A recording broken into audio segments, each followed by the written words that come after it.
Okay, so here are two more now for us to do together and then two to do on your own. But what we see is that this one now is on that interval from 0 to 2 pi.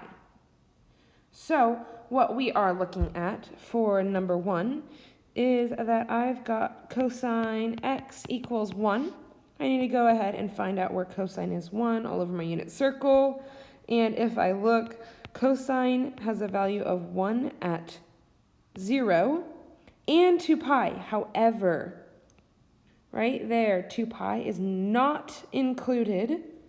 It has the soft bracket, not the hard bracket. So our only answer for that one is 0. And then now for the 6, we've got 5 plus 2 sine x minus 7. Oops, I was already solving it in my head.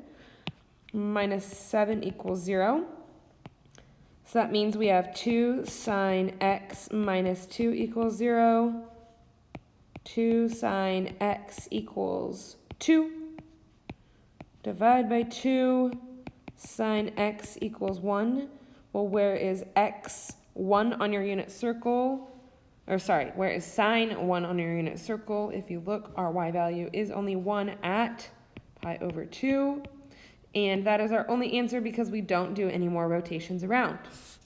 All right, go ahead, do 7 and 8 on your own, and then come back for the answers. Hit pause. I'll leave it going a couple seconds so you can write these down, and then hit pause and do them on your own.